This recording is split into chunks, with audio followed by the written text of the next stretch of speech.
Volver from 2006, directed by Pedro Almodovar, starring Penelope Cruz, Carmen Mora, Lola Dionas, probably butchered that last name. But quick logline: after her death, a mother returns to her hometown in order to fix the situations she couldn't resolve during her life. So just the way I could have easily put Breathless in the French New Wave on my list as well, but Hmm. this is also one of the movies that opened that branch of sort of foreign cinema for me.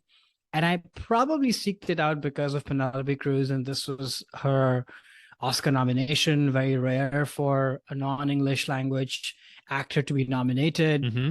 Um, I don't know if I'd watched any of Pedro's movies before this, probably, but this movie sort of like hit me like a lightning bullet, really. Like we've been talking a lot about at least my movies, which are more about sort of vibe and people and characters. I think this movie is kind of an amalgamation of everything, where there's a ton of plot, there's a ton of story, but at the end of it, it almost doesn't matter because it's really more about the people and the impact they have on each other and the larger themes of society and relationships. So I think it sort of does all of it, but it's done in a way which is far from just a subtle vibe.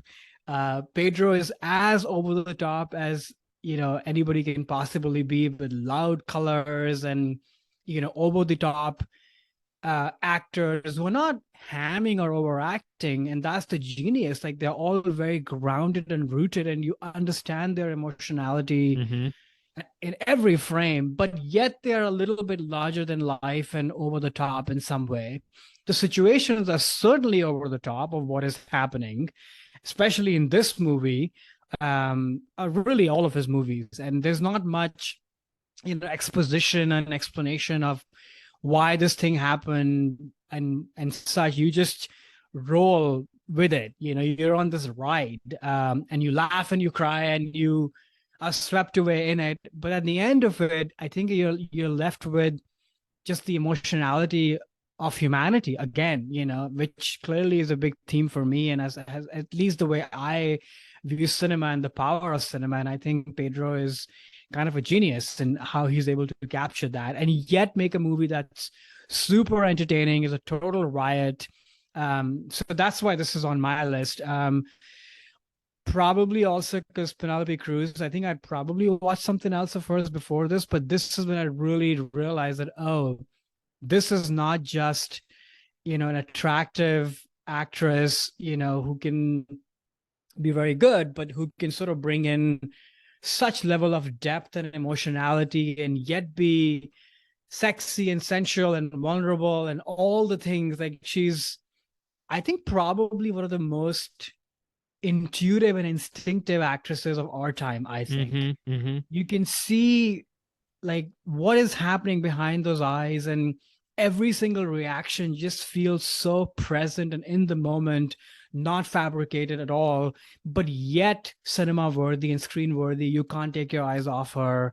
And then the bigger themes of this movie about family and mother-daughter relationships across the board, how kind of communities, especially communities of women, come together and help each other out.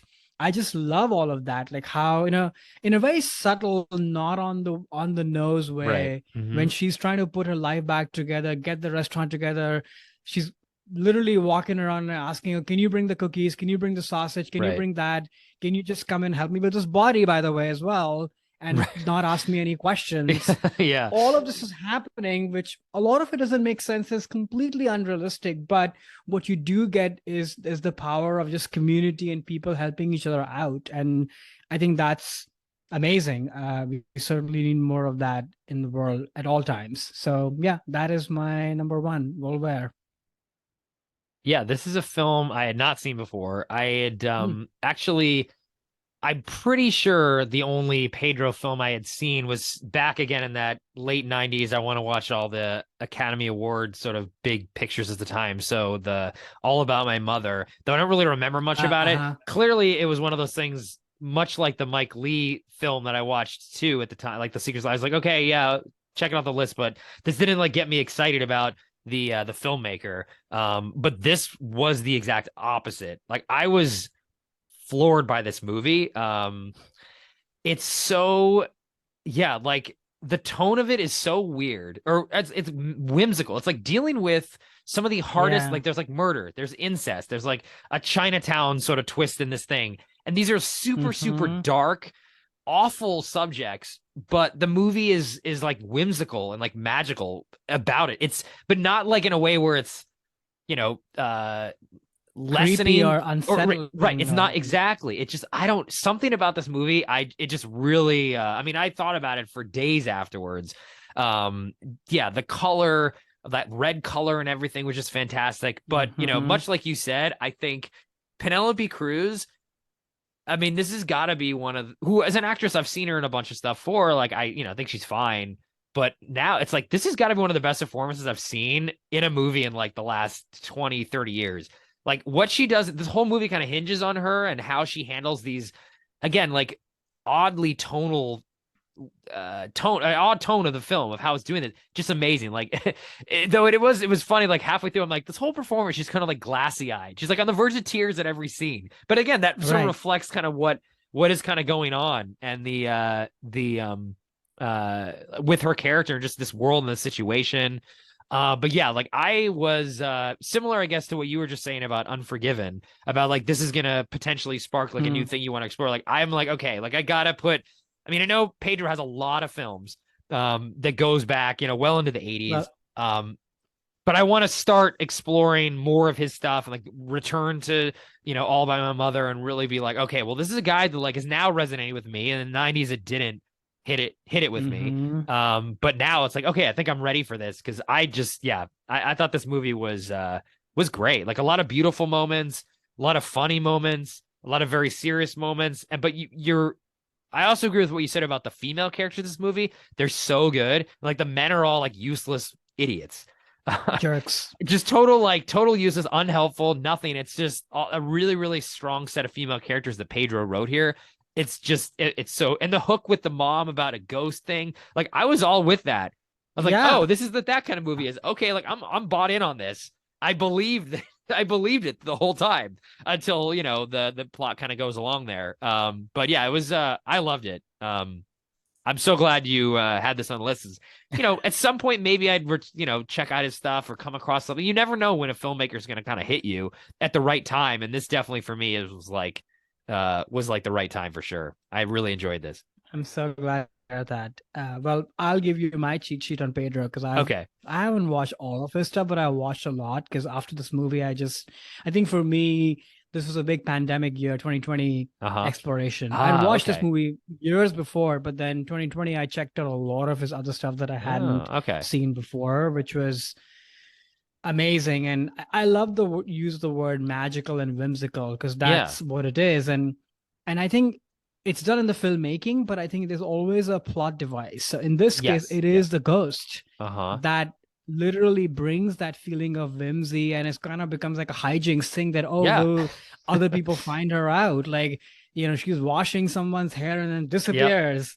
And what's gonna happen? She's under the bed. Right. And Right. I think it's that piece that's injecting that whimsy and magic in these other dark themes, and that sort of is the blend of the tonality. And you're right, like Penelope has to straddle all of that. She Yeah. has to live in both of these, all of these different worlds where Uh-huh. she's grounded and rooted in the safety of herself and her daughter, but also carrying, you know, this burden of the relationships with her mother and sister and aunt, other things that have sort of haunted her whole life until Mm-hmm.